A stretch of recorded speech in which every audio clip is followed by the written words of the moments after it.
Quando eu comecei a estudar para passar no meu primeiro curso na Universidade Federal, eu não tinha a menor noção do que eu estava fazendo. Então eu decidi seguir o que todo mundo fazia e estudar da forma que todo mundo estudava. Mas com o tempo eu comecei a perceber que eu não estava aprendendo nada e comecei a ter a sensação de que eu não queria ser aprovada no curso que eu queria na universidade pública. A grande questão é que tudo isso poderia ter sido evitado se alguém simplesmente tivesse me contado que eu não era incompetente e não era a pessoa mais burra do mundo como eu estava me sentindo. Na verdade, eu só estava estudando do jeito errado, com métodos que não funcionavam. Eu demorei um certo tempo para entender sozinha o que funcionava e o que não funcionava. E é por isso que eu tô aqui, para te contar as piores formas de estudar e os piores métodos de estudos que existem, para que você pare de utilizá-los nos seus estudos e consiga chegar ao seu objetivo o mais rápido possível. O primeiro método é muito comum e também muito ineficiente. O problema é que a maioria das pessoas começa estudando assim, que é só focar na teoria. Quando eu comecei a estudar, eu achava que bastava eu ver horas e horas e horas de videoaula, que magicamente eu iria aprender tudo, me tornar a próxima Einstein e passar em qualquer prova que eu quisesse. Só que não. Quando a gente só assiste aula, seja em casa, na escola, na faculdade, ou a gente só ler livros e ler anotações, a gente está estudando de forma passiva e não está aprendendo de verdade. O estudo passivo faz com que a gente obtenha as informações sem muito esforço e com isso a gente tende a não fixar aquilo que a gente estudou. Porque se tem uma frase que o nosso cérebro adora é: o que vem fácil, vai fácil. É por isso que depois de alguns minutos você já vai ter esquecido mais da metade daquilo que você acabou de estudar. Na verdade, se a gente olhar para a curva do esquecimento, depois de 20 minutos, você já vai ter perdido 60% de tudo que você viu na aula. A parte teórica dos seus estudos precisa ser a menor de todas. Você deve gastar o menor tempo possível vendo a teoria e pular direto para a parte prática, na qual a gente vai exercer um estudo mais ativo, seja por meio de questões e exercícios sobre a aula que você acabou de ver, seja por meio de flashcards para tentar memorizar os pontos mais importantes daquela teoria. E você precisa ter cuidado para não cair na tentação de querer ver toda a teoria de um determinado conteúdo para só depois ir para a parte prática. Na verdade, esse é um dos piores métodos possíveis. A melhor forma que você pode utilizar para estudar é você ver uma aula para entender quais são os pontos mais importantes daquele conteúdo e depois já partir para a parte prática e ir se aprofundando na teoria na medida em que a necessidade aparecer para você. Isso a gente chama de fracasso produtivo, que é você entender o básico sobre um conteúdo e a partir dos seus erros você se aprofundar naquilo para que você passe a não errar mais. Então a minha grande dica para você é que você veja aulas rápidas de no máximo 30 minutos e após elas parta direto para as questões, exercícios e perguntas sobre aquele assunto que você acabou de estudar. À medida que você erra, você pode ir se aprofundando, vendo mais aulas ou lendo determinados pedaços do livro para que você consiga entender por que você errou e não erre mais futuramente.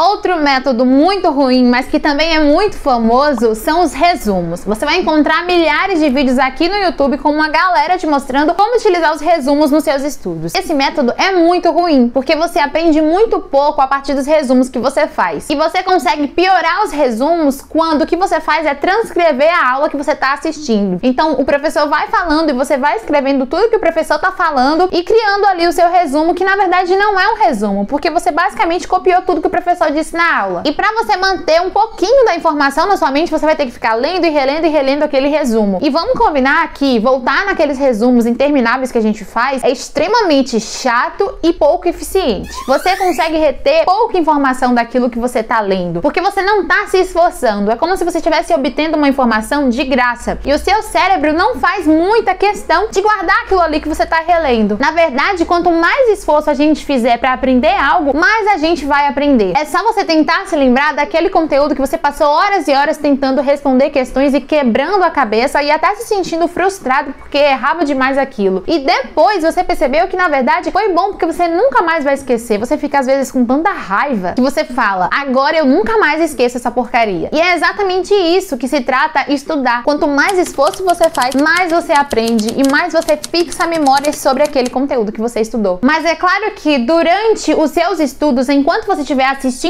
aula, você pode criar um certo material para você revisar depois ou para te ajudar a entender aquela aula que você está assistindo. Eu, por exemplo, quando estava estudando humanas para o Enem, eu abria videoaulas e também abria um Notion ao lado e ia fazendo anotações enquanto eu estava assistindo aquela aula. Eu sempre tentava focar nos pontos mais importantes da matéria e colocava muitas imagens no resumo para que ele conseguisse me ajudar de forma mais visual. Eu adicionava os pontos que eu errei ao meu resumo, então todas as questões que traziam informações que eu não sabia e que por isso eu errei a questão, eu adicionava aquelas questões ao resumo que eu fiz durante a aula. E assim ele ia se tornando cada vez mais eficiente, contendo coisas que eu realmente não sabia. Então o tempo todo eu estava modificando as minhas anotações e deixando elas cada vez mais eficientes, com informações que eu realmente iria precisar e tirando tudo aquilo que não me ajudava em nada sobre o assunto. O que eu não fazia em hipótese alguma e que eu recomendo que você também não faça é tirar horas e horas depois que você viu a aula para construir resumos sobre aquelas aulas que você viu, sendo que você poderia ter feito isso durante a própria aula. Não perca seu tempo fazendo aqueles resumos bonitinhos, com canetas coloridas, cheio de frufrus, porque isso não vai te ajudar a aprender e é muito importante que você entenda que no dia que você for fazer o seu teste, a sua prova, a sua avaliação, seja o que for, o que vai importar não é o que você colocou no seu resumo, não é o que tá lá escrito no papel, mas sim o que você conseguiu reter, o que você conseguiu guardar de informação. Outra forma extremamente ineficiente de se estudar é o método checklist. No método checklist, a gente anota as coisas que a gente precisa fazer e o nosso maior foco é em finalizar aquelas tarefas. Mas a gente tende a esquecer que o que é importante mesmo é aprender aquilo que a gente está estudando e não riscar as matérias de um cronograma. E isso acontecia muito comigo. Às vezes eu ficava tão focada em finalizar um cronograma que eu esquecia que o mais importante é eu conseguir utilizar aquelas informações que eu aprendi e aquelas habilidades que eu adquiri no dia da prova. De nada adianta ver todas as aulas de uma determinada disciplina se você não consegue utilizar aquilo ali no dia da prova e acertar as questões. E é muito fácil a gente se perder e ir fazendo as coisas no automático sem se questionar se a gente está realmente aprendendo aquilo que a gente está estudando. É por isso que eu sempre uso duas regras nos meus estudos e até mesmo na minha vida em geral para impedir que eu acabe fazendo muita coisa mal feita e no final não vai ter adiantado de nada. A primeira regra que eu sempre uso é focar em 3 coisas essenciais que eu tenho que fazer ou na minha semana ou durante o meu dia. Se eu conseguir fazer aquelas 3 coisas que são prioridades para mim, eu já vou estar satisfeita, porque eu sei que, embora não seja tantas coisas, são as coisas mais importantes que eu preciso fazer e assim eu vou garantir que eu tô realmente aprendendo aquilo que eu tô estudando. Se eu não consigo fazer aquelas 3 coisas naquele dia, eu posso deixar uma ou outra pro próximo dia, mas geralmente quando a gente tende a focar só em poucas coisas, mas em fazer elas muito bem, a gente consegue ter mais produtividade. A segunda regra que eu tendo a usar na minha vida e nos meus estudos é o princípio de Pareto, no qual se diz que 80% do seu esforço vai ser responsável só por 20% dos seus resultados e 20% do seu esforço vai ser responsável por 80% dos seus resultados. E entendendo isso, eu percebi que há pontos importantes que eu não posso deixar de fora nos meus estudos que vão ser responsáveis pela maioria das questões que eu vou acertar nas provas. Então eu foco nesses conteúdos na hora de planejar como eu vou estudar. E assim eu consigo estudar tudo que é realmente importante e cobrir uma parte daqueles conteúdos que não são tão importantes assim, mas podem cair e vão me ajudar a acertar 2 ou 3 questões, mas que não são a maior parte do conteúdo que vai estar na prova e que vai ser responsável por eu de fato ser aprovada. Então, quando você for planejar os seus estudos, utilize o princípio de Pareto e pense em quais são os conteúdos mais importantes que vão ser responsáveis pela maior parte da sua nota. Comece sempre estudando por eles e dê mais prioridade a eles, tanto no seu dia quanto nos seus estudos em geral. Além disso, elimine dos seus estudos e da sua rotina tudo aquilo que você faz, mas que de fato não está te ajudando a aprender mais. Se criar resumos, por exemplo, durante a aula não te ajuda em nada a aprender mais aqueles conteúdos que você está estudando, então simplesmente não crie mais resumos. Procure outras formas de anotar algumas informações importantes, mas não perca seu tempo fazendo anotações e resumos e tudo mais enquanto você está vendo aula. Você precisa entender que se você não está aprendendo, não é porque você é incompetente ou incapaz. Você provavelmente está utilizando métodos que não funcionam e não vão te ajudar a chegar ao seu objetivo. Por isso, pense em tudo que eu te falei aqui e corta esses métodos da sua rotina e utiliza as dicas que realmente vão fazer você aprender mais e melhor e mais rápido. Eu vou ficando por aqui e a gente se vê no próximo vídeo.